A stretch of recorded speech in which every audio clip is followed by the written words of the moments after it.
నమస్తే 99 టీవీ వాస్తు కార్యక్రమానికి స్వాగతం. ప్రతి ఒక్కరికి చాలా అనుమానాలు ఉంటాయి. దేవుడి మండపంలో ఎటువంటి విగ్రహాలను పెట్టుకోవాలి, లేదంటే ఇంట్లో పెట్టుకునే దేవుడి ఫోటోలు ఏ విధంగా ఉండాలి, వాస్తు శాస్త్రం ప్రకారం అసలు ఫోటోలు ఏ వైపున పెట్టుకుంటే మంచిది, ఇలాంటి అనుమానాలు చాలా మందికి ఉండే ఉంటాయి.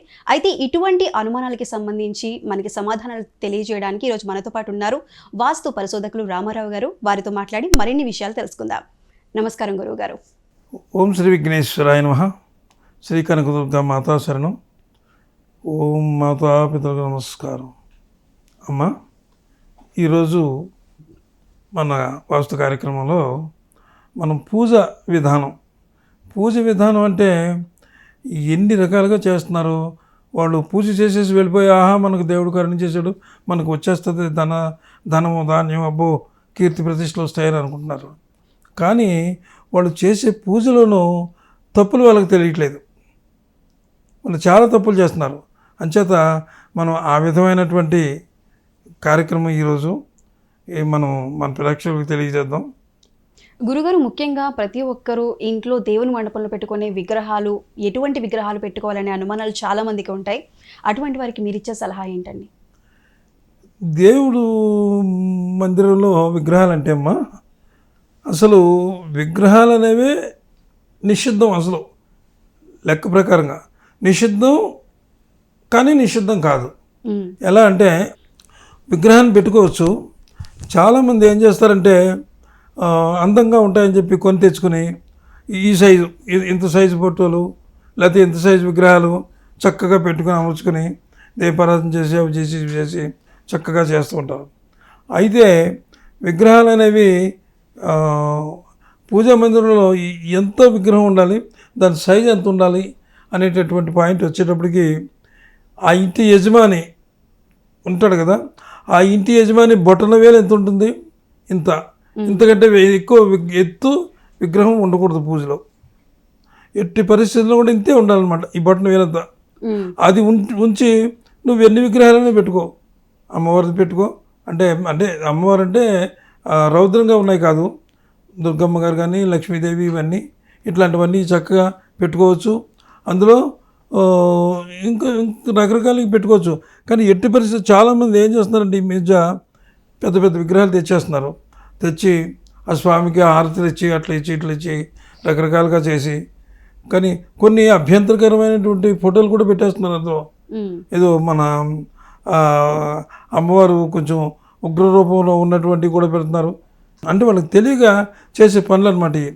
అంచేత విగ్రహాలు అనేటప్పటికీ ఎట్టి పరిస్థితుల్లోనూ కూడా ఆ యజమాని ఈ బొట్టల వేలు కంటే ఎక్కువ ఎట్టి పరిస్థితుల్లో పెట్టుకోకూడదమ్మా.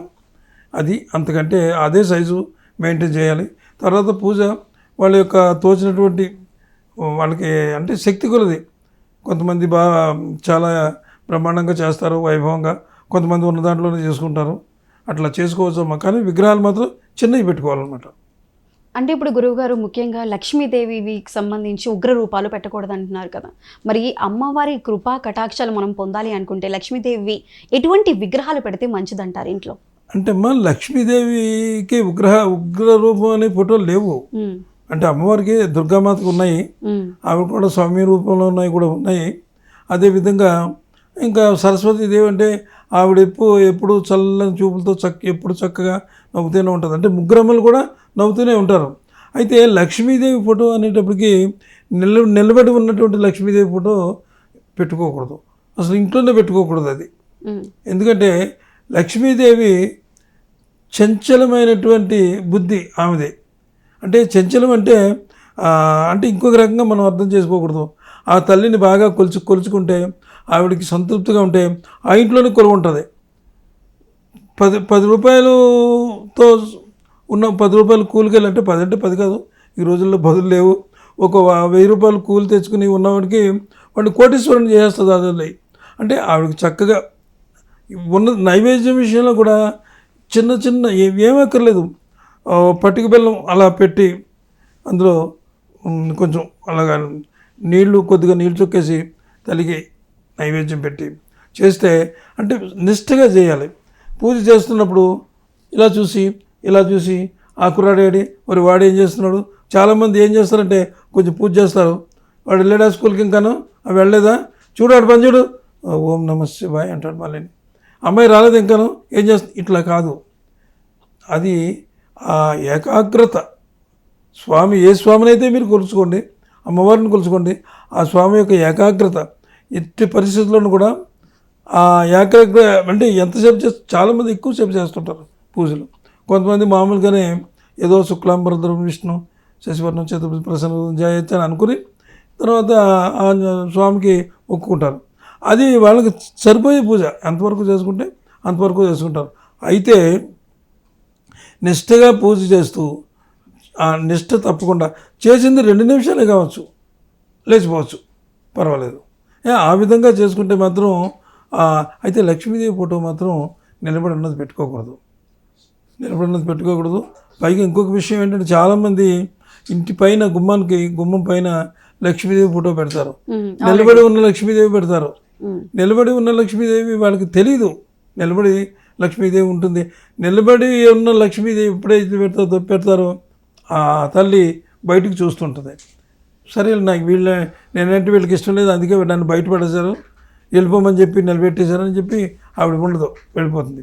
అయినా ఏ ఫోటో కూడా గుమ్మం ముందు పెట్టకూడదు. ఈవేళ మనం అనుకుంటే చాలామంది ఏం చేస్తారంటే ఆంజనేయ స్వామి ఫోటో పెడతారు. అవును, ఆంజనేయ స్వామివి, వినాయకుడివి కోసం అని కూడా చాలా మంది పెడతారు. ఆంజనేయ స్వామి ఫోటో పెట్టకూడదమ్మా. ఎందుకు ఆంజనేయ స్వామి ఫోటో పెట్టకూడదంటే దానికి ఒక చిన్న కథ కూడా కాదు, చిన్న ఎగ్జాంపుల్ చెప్తాను నీకు. శనేశ్వర స్వామి అందరినీ కూడా పట్టుకున్నారు. ఆయన దృక్కుల నుంచి చూపుల నుంచి ఎవరు తప్పించుకోలేకపోయారు. అందరినీ పట్టుకున్న తర్వాత పరమశివుడు దొరకలేదు ఆయనకి. దొరకకపోతే కైలాసం వెళ్ళేటప్పటికి అంటే ఆయన పారిపోయి వెళ్ళిపోవడం కాదు శంకరుడు, ఈయన వస్తున్నాడు మనల్ని పట్టుకుంటాడు, మనకు ఒక 10 నిమిషాలు ఉన్నా సరే మన తలపొట్టు తప్పదని ఆయన అలాగ వెళ్ళిపోతూ అరణ్యంలోంచి వెళ్తుంటే ఈయన కూడా ఫాలో అవుతున్నాడు వెనక. ఫాలో అయ్యేటప్పటికి ఈయన ఏం చేశాడు, ఒక చెట్టు తరలో దూరాడు పరమశివుడు. అది ఈయన ఏం చేశాడు, ఆయనకి తెలుసు ఈయన చెట్టు తరలో దూరతాడని తెలుసు, అన్నీ తెలుసు. ఆయన అలాగే అలా ముందుకెళ్ళిపోయేటప్పుడు శివుడు వచ్చి, చూసావా నీ దృష్టి నా మీద పడకుండా తప్పించుకున్నాను అన్నాడు. అప్పుడు శనేశ్వర స్వామి అన్నాడు, స్వామి నువ్వేమి తప్పించుకోనని నువ్వేమనుకో అనుకోక్కర్లేదు. ఆ వెండి కొండపై నువ్వు కైలాసంలో ఉండే మహానుభావుడు, నువ్వు ఈ చెట్టు ధరలో ఉన్నావు. ఇప్పుడు నీకు ఇది కర్మ కాకపోతే ఏంటిది, నా ప్రభావం అది. ఉన్న 10 సెకండ్లైనా సరే అది అనిపించండి. నిజమే స్వామి అని అప్పుడు అనుకున్నారు. అయితే ఇక్కడ ఆంజనేయ స్వామి విషయానికి వచ్చేటప్పటికి ఇంకా ఆంజనేయ స్వామి మిగిలాడు. వెళ్తున్నాడు ఆయన దగ్గరికి వెళ్ళేటప్పటికి ఎప్పుడు నిష్ఠలో ఉంటున్నాడు. ఇంకా ఆ రోజు ఎలాగైనా ఈయన వదలకూడదని వెళ్ళాడు అనమాట. చూస్తున్నాడు. ఒకరోజు వెళ్ళాడు, ఆంజనేయ స్వామి నిలబడి స్వామివారి రామ్ అని తలుచుకొని చేసుకుంటున్నాడు. వెళ్ళి నిలబడి చూశాడు. స్వామి ఏమి అనలే, స్వామి నీకోసం వచ్చాను అనలే. ఎలా పట్టుకుందాం, ఏం చేద్దాం అని చూస్తుంటే ఈ రోమాలతో సైతం రామ్ రామ్ రామ్ అంటున్నాయట. ఎక్కడ చూసినా రామే. ఇంక ఈయన వెళ్ళటం శక్తి లేదు. రాముడి బాణం ముందు కానీ రాముడి యొక్క నామం ఎక్కడుందో ఎవ్వరికీ సాధ్యం కాదనమాట. వెళ్ళలేకపోయాడు ఆయన శనేశ్వర స్వామి. ఏం చేద్దాం ఈయన్ని, ఎలా పట్టుకుందామని చెప్పి మరొకసారి ట్రై చేసేటప్పుడు స్వామి ఏం చేస్తాడు, ఆంజనేయ స్వామి మన బాసిపట్టం వేసుకుంటాం కదా, బాసిపట్టం వేసుకుని కూర్చొని ఆయన దీక్షలో ఉన్నారు. రామ్ అని ఆ స్వామి యొక్క ఆయన్నే కొలుచుకుంటూ ఉన్నాడు. అప్పుడు స్వామి దొరికేశాడు ఆయనకి. అరికాళ్ళు కనపడ్డాయి. అరికాళ్ళకి రోమాలు ఉండవు కదా, అరికాళ్ళని పట్టుకున్నాడు. అరికాళ్ళని పట్టుకునేటప్పటికి చూశాడు స్వామి అయిపోయింది దీక్ష, అదే మన పూజ అయిపోయింది. తలుచుకున్నాడు. కళ్ళు చూసేటప్పటికి ఈయన అన్నాడు, ఏంటి నన్ను పట్టుకుందాం అనుకున్నావు, నువ్వు ఎలా పట్టుకుంటావు నన్ను, నా శరీరం ఎంత రామమయం అంటే, లేదు స్వామి పట్టుకున్నాను నిన్నంటే, ఎలా పట్టుకున్నావు, ఎక్కడ పట్టుకున్నావు అంటే, నీ అరికాళ్ళు చూసుకో స్వామి, వాటికి రోమాలు లేవు. అమ్మ అరికాళ్ళు పట్టుకు అన్నప్పుడు ఆంజనేయ స్వామి అనుకున్నారు.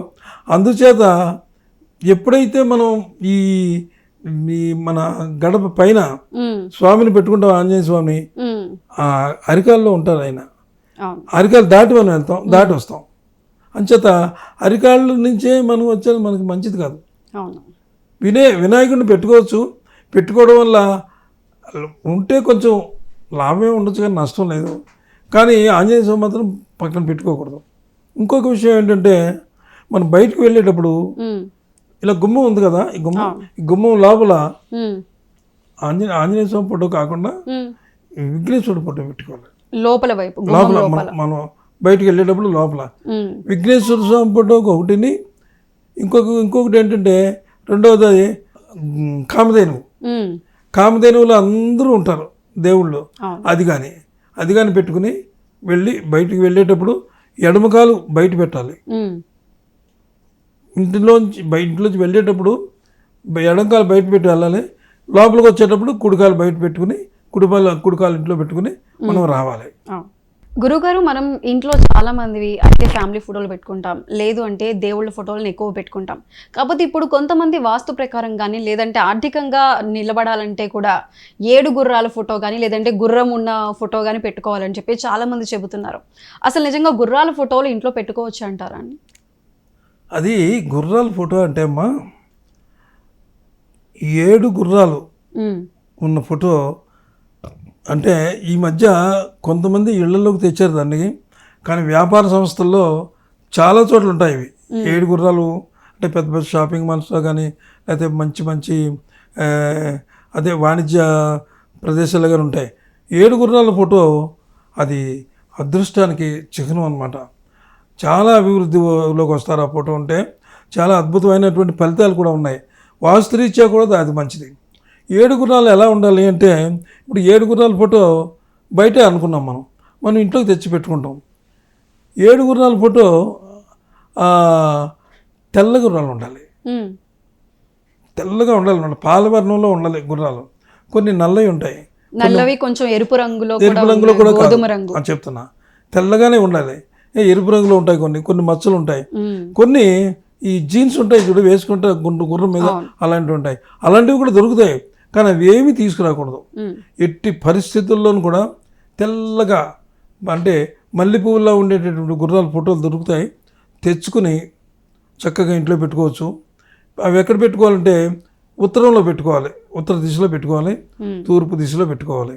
నిజంగా అంటే 7 అంకె గురించి మరి చెప్పాల్సి వస్తుంది. చాలామంది 7 అంటే భయపడతారు. అయ్యి బాబోయ్ 7 ఇంకా 7 అమ్మ మేము ఒక 7 అంకె వద్దు. ఏదైనా వెహికల్స్ కొనుక్కున్నాను అనుకో, ఎవరైనా టోటల్ ఎంత వస్తుందండి? 7 వస్తుంది. అబ్బో 7 వద్దు, మాకు 9 కావాలి మాకు అంటారు. ఇలాగ 7 అంకె కంటే ఎంత విశిష్టత ఉందో తెలుసమ్మా. ఇప్పుడు మనకు అదే ఏంటంటే వర్షాలు వచ్చే ముందు ఇంద్రధనుసు అని వస్తుంది. 7 రంగులు ఉంటాయి ఇందులో ఏమా. అదేవిధంగా ఈ వివాహ సమయాల్లో సప్తపది అని ఒక 7 అడుగులు ఉంది. 7 అడుగులు సప్తపది అని 7 అడుగులు 7 సార్లు తిప్పుతారు ఏమా, అదొకటి. అలాగే ఇప్పుడు ఈ స్వామివారు సూర్యభగవానుడి గుర్రాలు 7, అలాగే సప్త ఋషులు. ఈ 7 అంకె అనేది చాలా అద్భుతమైనది. కానీ ఎందుకు భయపడతారో నాకు అర్థం కాదు. కానీ వాళ్ళు కరెక్ట్గా 7 అంకె అంటే ఇంకొక దాంట్లో ఉందమ్మ అక్కడ. 7 అంకె అంటే ఎందుకు భయపడతారంటే వాళ్ళ జాతకరీత్యా నప్పకపోతే భయపడతారు. కొంతమంది ఉన్నారు వాళ్ళకి జాతకరీత్యా 7 నప్పదు, 6 లేకపోతే 4, 3 ఇలాగ. చాలామంది మనం కూడా చూస్తుంటాం. ఇలాగ కారు వెళ్తుంటే చూస్తే 7 టోటల్ ఉంది. 7 టోటల్ ఎందుకు వేసుకున్నారు వీళ్ళు అనవసరంగా. కానీ వాళ్ళ జాతకరీత్యా ఆ 7 టోటల్ మంచిది. కొంతమందికి 9 అంటే 9 టోటల్, కొంతమందికి 5, 6, 4, ఎక్కువ 3 కానీ 8 కానీ చాలా ఇబ్బందులు పడతాయి. అంటే ఏ జాతకానికి కూడా 8 కూడా పడుతుంది కానీ 3 కొంచెం పట్టదు.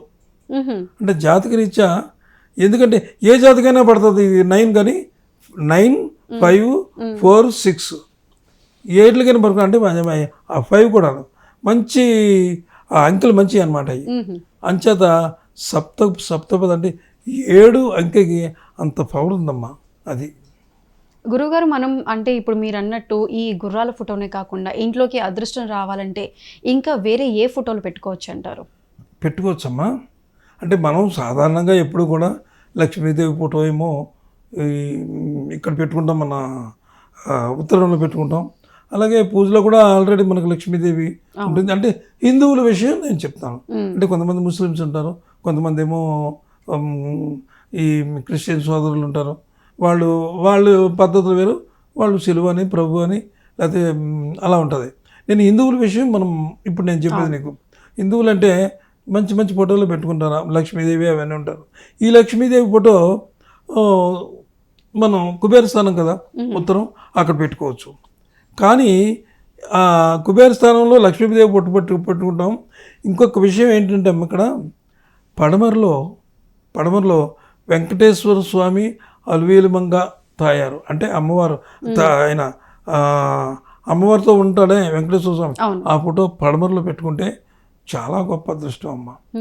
అలాగే ఇంకొక విషయం ఏమిటంటే ఈ దక్షిణం ఉంది కదా, ఒక కొంగ ఫోటో పెట్టుకోవచ్చు. కొంగ ఇట్లా ఉంటుంది కదా కొంగ, దక్షిణంలో పెట్టుకోవచ్చు. అది గొప్ప శుభసూచకం. ఎవరికి తెలియదు, అది సాధారణంగా ఎవరు చెప్పారు. చాలా మంది అంటే మిగిలిన మీరు అన్నట్టు ఈ గుర్రాల ఫోటోలు చెప్తారు, కానీ కొంగ ఫోటో ఒకటి కంపల్సరీగా పెట్టుకోవచ్చమ్మా, చాలా అదృష్టం.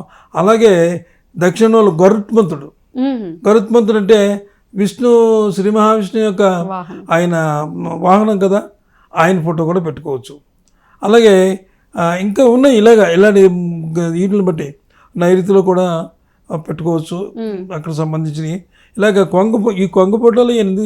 తర్వాత ఇంకోటమ్మా,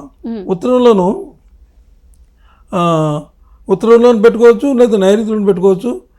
2 బాతులు ఉంటాయి నీటిలో అలాగే వెళుతూ, 2 బాతులు ఉంటాయి. అది చాలా అదృష్టం. అది చాలా అదృష్టం.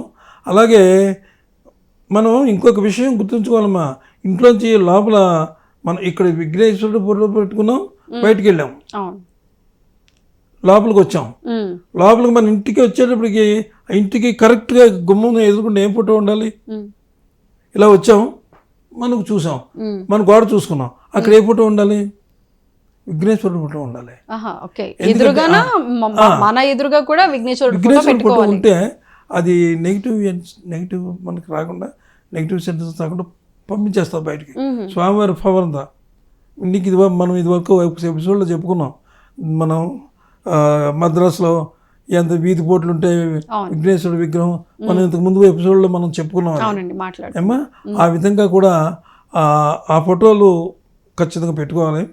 కానీ బెడ్రూమ్లో మాత్రం ఏ దేవుడి ఫోటో పెట్టుకోకూడదు. అంటే కొంతమంది ఏం చేస్తుంటే లెగ్గానే ఇలా చూడటానికి, మనమే చెప్పాం ఇది వరకు, మనం లెగ్గానే చూడటానికి దేవుణ్ణి చూడొచ్చు అని చెప్పాం. కాకపోతే ఆ ఫోటో ఎక్కడ ఉండాలి అంటే ఒక చిన్న ఫోటో పెట్టుకోవాలి. ఒక పెద్దదైనా చిన్నదైనా దేవుడిది ఒకటే, కానీ ఎక్కువ బెడ్రూమ్లో లేకుండా ఉంటేనే మంచిది. ఓన్లీ బెడ్రూమ్, మిగిలిన హాల్లో ఉండొచ్చు, ఎక్కడైనా ఉండొచ్చు, పిల్లలు చదువుకునే వాటిలో ఉండొచ్చు, అన్నిట్లో ఉండొచ్చు అమ్మ. ఆ విధంగా ఈ రకమైన అదృష్టం, ఈ మంచి ఫోటోలు పెట్టుకోవచ్చు. ఈ ఫోటోల వల్ల చాలా అదృష్టం కలుగుద్ది. గురుగారు, మనకి అదృష్టం కోసం ఫోటోలే కాకుండా చిన్న చిన్న విగ్రహాల రూపంలో, ఇప్పుడు మీరు ఇందాక మనం మాట్లాడుకున్నట్టు గుర్రం పైకి అంటే గుర్రం సకిలిస్తున్న గుర్రం బొమ్మ కానీ, లేదంటే తొండం పైకెత్తున్న ఏనుగు బొమ్మ కానీ, ఇలాంటి విగ్రహాల టైప్లో ఉన్నవి ఒక షోకేస్ పీసెస్ టైపు ఎటువైపు పెట్టుకుంటే మంచిదంటారు? అసలు ఇలాంటి అంటే బొమ్మలు మనం ఇంట్లో ఉంచుకోవచ్చు అంటారా? బొమ్మలు ఉంచుకోవచ్చమ్మా, ఎందుకంటే అవి షోగా మనం చూసుకోవడానికి ఆహ్లాదంగా ఉండడం కోసం చూసుకున్న వాటికి దూపదీప నైవేద్యాలు ఏమి వేయట్లేదు. మనం సకిలిస్తున్నాయి అంటే మనం ఇక్కడ ఇలా కాళ్ళు గుర్రంపై ఎక్కినవి ఉంటాయి, ఇలా ఎత్తుంటాయి కాళ్ళు, అది సకిలించడం అనమాట. ఆ సకిలించే బొమ్మ మనకి పెద్ద ఉపయోగం లేదు అది, కానీ పెట్టుకుంటున్నారు సరదాగా. అంటే ఇదంతా ఏంటంటే షోకేస్లో పెట్టుకుంటారు, చాలా రకాల బొమ్మలు పెట్టుకుంటారు. అవి ఆహ్లాదం కలిగించడానికి మనకి. అక్కడ మనం పూజ చేయం, వెళ్ళి పూజ చేసేది అది ఇలాగ ఏనుగు తొండంతో ఉన్నదన్నా నువ్వు, అది కూడా చూడవచ్చు. అంటే అవి మంచివి వాటి యొక్క ముఖాలు చూస్తే మనకి అదృష్టమైన దురదృష్టం ఏమి రాదు. అది కంపల్సరీగా మంచిగా బాగా, కానీ మనం షోకేస్లో పెట్టుకుంటాం. కానీ ఇంకొక విషయం ఉందాం ఇక్కడ, కొంతమంది ఏం చేస్తారంటే కృష్ణుడి విగ్రహాలు ఉంటాయి, కృష్ణుడి విగ్రహాలు తీసుకొచ్చి బయట ఇంత ఎత్తు విగ్రహాలు తీసుకొచ్చి ఒక టీపా వేసి దాని మీద పెట్టి రాధాకృష్ణుల విగ్రహాలు, కృష్ణుడి విగ్రహాలు, కృష్ణుడే ఇలాగా ఫ్లూట్ ఫ్లూట్ ఊదినట్టు అట్లాంటివి ఉంటాయి. అయితే అవి అంత పెద్ద విగ్రహాలు పెట్టుకుంటారు కదా, దానికి పూజ ఒక పువ్వు అలా పెట్టవచ్చు, తప్పులేదు. ధూపం వేయకూడదు. ధూపం వేసేవంటే అక్కడ ఏదైనా నైవేద్యం పెట్టాలి. అలాగే శివాలయంలో శివుడి ఫోటోలు ఎవరు తెచ్చుకోరు సాధారణంగా. అయితే నటరాజస్వామి భంగిమలో ఉన్నటువంటి డ్యాన్స్ భంగిమలో ఉన్నటువంటి ఫోటోలు మాత్రం తెచ్చుకోకూడదు ఇంట్లోకి. ఎట్టి పరిస్థితుల్లో కూడా అవి తీసుకురాకూడదు. ఈ కృష్ణుడి విగ్రహం తెచ్చుకోవచ్చు, పర్వాలేదు, ఒక పువ్వు పెట్టవచ్చు, కానీ అక్కడ ఇంకే రకమైనటువంటి చేయకూడదు. అలాగే పూజలోనమ్మ కొంతమంది ఏం చేస్తారంటే పూజ చేసేటప్పుడు శివలింగం పెట్టుకోవచ్చా అని అడుగుతారు చాలామంది. నన్ను కూడా చాలామంది అడిగారు, శివలింగం ఉండకూడదు కదండి, మరి ఉంటే దాన్ని సపర్యలు చేయలేము అంటారు. అదేమి కాదమ్మా, చేసుకోవచ్చు. కానీ ఎలా చేసుకోవచ్చు? ఇంతకు ముందు చెప్పాను నీకు, యజమాని బొటన వేలంతా శివలింగం తెచ్చుకోవచ్చు. తెచ్చుకుని అక్కడ ఒక పాత్ర లాంటిది చక్కటిది, ఇంత పాత్ర లాంటిది ఉంటుంది కదా, పాత్రలో నీళ్లు పోసి ఆ శివలింగం సగం వరకు ములిగేటట్టుగా పెట్టుకుని పూజ చేసుకోవచ్చు. మళ్ళీ మరుసటి రోజు పొద్దున తీసేయచ్చు. అది చాలా మంచిది అనమాట. అంటే ఇంతకంటే ఎక్కువ ఉండకూడదు శివలింగం. అంటే మనం పూజ చేస్తున్నట్టు మనం ఏదో చేస్తాం కదా, పండు ఫలమో ఏదో స్వామివారికి నైవేద్యం పెడతాం. ఆ నైవేద్యమే ఆ స్వామి స్వీకరిస్తాడు. ఆయన ప్రత్యేకించి మనం ఏమో పెట్టక్కర్లే. పెద్ద శివలింగం ఉందంటే అప్పుడు మనం అభిషేకాలు అవి ఇవి చాలా చేయాలి. దేవుడు ఎప్పుడు మనకు మంచిగా చేస్తాడు. కాకపోతే మనం తెలిసి కూడా అంత పెద్ద పనులు మనం చేయకూడదు. ఎందుకంటే స్వామి ఎంత ఉన్నాడో, విగ్రహం ఎంత ఉంది. ఇప్పుడు విగ్రహాన్ని బట్టే మనం ఇప్పుడు పూజ, పెద్ద విగ్రహాలు పూజ చేయొద్దు, చిన్న విగ్రహాలు పూజ చేసుకోవచ్చు. ఇంతే ఉండాలి. ఆ రకంగా చేసుకోవచ్చు అమ్మ. మనం ఎట్టి పరిస్థితులను కూడా పూజ అనేది మాత్రం ఇందాకే చెప్పాను, నిష్ఠ ఉండాలి. నిష్ఠ లీనమైపోవాలి భగవంతుల్లో. నువ్వు 2 నిమిషాలు చేయి చాలు. నువ్వు లీనమైతే భగవంతుడిని ఆయన కృపంతా నీ మీద ఉంటుంది అనమాట. అదమ్మ సంగతి. గురుగారు, మనం ఇప్పటి వరకు అంటే దేవుడి ఫోటోలు కానీ లేదంటే అదృష్టం కలిసి వచ్చే ఫోటోల గురించి మాట్లాడుకున్నాం. చాలామంది ఏంటంటే ఇంట్లో చనిపోయిన వారు అంటే ఒకవేళ తల్లి చనిపోయినా, తండ్రి చనిపోయినా పెద్దవాళ్ళు పెడుతూనే ఉంటారు. సో అటువంటి ఫోటోలు అంటే అటువంటి ఫోటోలు, మరణించిన వారి ఫోటోలు ఏ దిక్కున పెట్టాలంటారండి? అసలు మరణించిన వారి ఫోటోలు కొంతమంది ఏం చేస్తారు తెలుసమ్మా, చాలామంది దేవుడి గదిలో కూడా పెడుతుంటారు. దేవుడి గదిలో చెప్తా. నేను ఒకరింటికి వెళ్ళి చూశాను. వెళ్తే వాళ్ళు తీసుకెళ్ళారు, ఏదో ప్రాబ్లం ఉందని. నేను వెళ్ళగానే ఒక పెద్ద ఆయన ఫోటో ఉంది గుమ్మం పైన. ఆయన ఎవరైనా అడిగాను, మా తాతగారు అండి, మాకు ఆయన ఇచ్చిందే ఈ ఆస్తి అంతాను, లేకపోతే మాకు ఎలాగొచ్చింది ఇది అంతాను. మా తాతగారు అండి ఆయన. చాలా తప్పు అలాగా చనిపోయిన వాళ్ళ ఫోటోలు పైన పెట్టకూడదు. తర్వాత చెప్పాను, తీసేశారు. అంటే ఈ ఎప్పుడైనా సరే పూజకమ్మా ఈ నేను నా ఉద్దేశం ఏంటంటే ఈ ఫోటోలు పెట్టకూడదమ్మా పైన. ఒక బూడిద గుమ్మడికాయ అంటారు చూసా, పెద్ద గుమ్మడికాయలు కాదు, చిన్నవి ఇలా ఉంటాయి కదా, అవి తీసుకొచ్చి చక్కగా పసుపు రాసి బొట్లు పెట్టి ఉట్టి పెట్టి దానికి తగిలించుకుని 15 రోజులకు ఒకసారి తీసేసి, అంటే నెలకు కూడా తీయచ్చు, కానీ మినిమం నెల లోపు. ఎందుకంటే తర్వాత అయితే కుళ్ళిపోతాయి, మనకి మళ్ళీ నెగిటివ్ ఎనర్జీ మళ్ళీ ఇంట్లోకి వస్తుంది. అంచేత దాన్ని అలా తీసేసి చక్కగా 15 రోజులకు ఒకసారి మారిస్తే ఆ ఇంట్లో ఎంత అద్భుతమైనటువంటి మహిమలు ఉంటాయో. ఎవరినైనా చేర్చోడు, మన చూస్తున్నారు కదా మన ప్రేక్షకులు, వాళ్ళని కూడా చేసుకోమని మనం చెప్తున్నాం. ఎందుకంటే దేవుడి ఫోటోల కంటే ఇందులో దిష్టి అంతా అక్కడికే వస్తుంది. ఒక్కొక్కసారి 4 రోజులకే కుళ్ళిపోతుంది ఒక్కోసారి. అది అట్లా ఉంది. దాన్ని బట్టి మనం చేసుకోవచ్చు.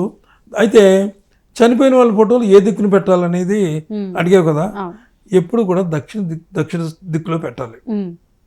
దక్షిణంలో ఎవరుంటారు? యమధర్మరాజు ఉంటాడు. ఆయన స్థానం అది. అంటే యమధర్మరాజే కదా ప్రాణం తీసుకెళ్ళిపోయాడు, ఆయనే తీసుకెళ్ళిపోయాడు కదా, ఆయన దగ్గరే ఉంచుతాం అక్కడ. అంటే వాళ్ళు అదృష్టాలు చేసిన పుణ్యపాప ఫలాలన్నీ కూడా వాళ్ళు అదృష్టాలు చేసుకుంటే వైకుంఠం వెళ్తారంటారు. అవి మనం చూడలేదు, మనం చేయలేదు. అది మనం నమ్మవలసిందే, నమ్మకుండా ఉండలేము. ఊరికి కొట్టిపారేయలేము దాన్ని. అంచేత ఎవరు ఏ పుణ్యం వల్ల. అయితే ఇక్కడ ఇంకొక విషయం ఉందమ్మా, పూజ చేసేటప్పుడు ఆడవాళ్ళు పూజ చేస్తారు కదా, స్త్రీలు పూజ చేసినటువంటి ఆ పుణ్యం పూజ చేస్తారు కదా, ఆ పుణ్యఫలం సగం పూర్తిగా పూర్తిగా కాదు, సగం పుణ్యం భర్తకి వెళ్తుంది. ఆడవాళ్ళు పూజ చేస్తే ఆడవాళ్ళు పూజ చేస్తారు కదా, మగవాళ్ళు పూజ చేస్తే భార్యకి వెళ్తుంది. ఆడవాళ్ళు పూజ చేశారనుకో ఆవిడ దగ్గరే ఉంటుంది అది ఆ పూజ. మగవాళ్ళు ఆడవాళ్ళు చేసిన పూజలో తప్పు చేసినా ఆ పాపం అంతా మగవాళ్ళకి వెళ్తుంది. అంటే మగవాళ్ళకే ఎప్పుడు తగ్గుతుంది, రెండు చెప్పలు ఆడవారికి ఏం తగలదు. అందుకే భూదేవి అన్నారు ఆమెని, స్త్రీని భూదేవికి అంత ఉన్నంత ఓపుకుంటుంది ఆమెకి ఎప్పుడు కూడా. మగవాళ్ళు ఇంకొక విషయం నీకు చెప్పలేదు, పూర్వకాలంలో మగవాళ్ళే వంట చేసేవాళ్ళు, వంట వాళ్ళే చేసేవారు, వంట వార్పు అంతా వాళ్ళదే, స్త్రీలు చేసేవాళ్ళు కాదు. స్త్రీలు ఏం చేసేవారంటే లేవగానే చక్కగా ఇల్లు అది చూసుకొని, అది ఒక తడిబట్ట పెట్టుకోవాలన్నా ఊడ్చుకోవాలన్నా అన్నీ చేసుకున్న తర్వాత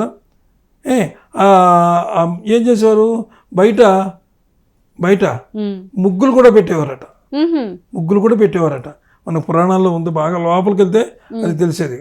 అయితే ఇక్కడ ఎప్పుడైతే ఇది ఇప్పుడు మనంతా మార్పు వచ్చేసింది కదా, మార్పు వచ్చేసినప్పుడు స్త్రీలు ఏం చేశారంటే కొంచెం స్త్రీ హృదయం అనేది ఆమెకున్నంత ఓర్పు కానీ జాలి దయ కానీ, అయ్యో ఆయన చేత మనం వంట చేస్తున్నాం, మనమే చేయాలంటే ఇదంతా పురాణాల్లో ఎక్కడెక్కడో లోపల నుంచి వచ్చింది. ఇది ఇప్పుడుదిగా ఈనాటిది కాదు ఇది నేను చెప్పేది. అప్పుడు ఆమె తర్వాత వంట చేయడం, అది తను చక్కగా ఆయనకి అన్ని ఇక్కడ పూజ చేసేటప్పుడు ఇంకో విషయం చెప్పడం మర్చిపోయాను. పూజ చేసేటప్పుడు ఇంట్లో అందరూ చేస్తారు పూజ. అందరూ ఎలా చేస్తారు, యజమాని పూజ దగ్గర కూర్చుంటాడు, అందరూ ఎలా చేసినట్టు అవుతుంది అనుకుందాం. పూజ చేస్తే ఆ పూజకు కావాల్సినటువంటి వస్తువులు కానీ సరంబాలు కానీ అవన్నీ కానీ సంబారాలు అవన్నీ కూడా భార్య పట్టుకొచ్చి, ఇవ్వండి అరటిపళ్ళు, ఇవ్వండి ఈ పళ్ళు ఇక్కడ పెట్టుకోండి చేసుకోండి. ఈయన పూజ దగ్గరే ఉంటాడు కూర్చొని. ఆమె ఇన్వాల్వ్ అయిపోయినట్టే. ఇక చిన్నపిల్లలు బయటకు వెళ్తారు, పువ్వులు కోసుకొస్తారు, అవి కోసుకొస్తారు, నాన్నగారు ఇవ్వండి పువ్వులు అంటారు. ఇంకొక అబ్బాయి అలాగే, అంటే అందరూ ఇన్వాల్వ్ అయిపోతారు అనమాట పూజలో. ఒక్కొక్క ఇంట్లో, అన్ని ఇళ్లలో కాదు, ఒక్కొక్క ఇంట్లో అయితే అరే బాబు పువ్వులు కోసుకురారంటే నేను కోసుకురాను చెప్తున్నా విషయం. ఆమె భార్యతోటి కొంచెం అరటిపళ్ళు అవి కొంచెం అది తుడిచి పెట్టి మీరు చేసుకోండి నాకు బోల్డ్ పని ఉంది, అలా కాదు. అందరూ కలిసి చేసుకున్న పూజ వాళ్ళు వైకుంఠవాసులు అయిపోతారు వాళ్ళు. అదమ్మా సంగతి. గురుగారు చాలా చక్కగా మాకు నిత్య పూజకి సంబంధించి కానీ అసలు ఇంట్లో ఎటువంటి విగ్రహాలు పెట్టుకోవాలి, పూజా విధానం ఏ విధంగా ఉంటుందనే విషయాలు చాలా చక్కగా తెలియజేశారు. ధన్యవాదాలు. నమస్తే అమ్మా. ఈ ఎపిసోడు మనం చేస్తున్నాం కదా, ఈ ఎపిసోడు ప్రతి శనివారం ఆదివారం ఉదయం 6 గంటలకు వస్తుంది. ఈ ఎపిసోడ్ ప్రతి శనివారం ఆదివారం ఉదయం 6 గంటలకు వస్తుంది. అందరూ చూసి ఇందులో ఉండేటటువంటి ఇప్పుడు నేను చెప్పినవి కనుక మీకు తెలియకపోతే ఆచరించాలి వాళ్ళు. చక్కగా తెలియని విషయాలు ఏమన్నా ఉంటే కామెంట్లో పెడితే మనం ఇద్దామమ్మా. నమస్తే అందరికీ.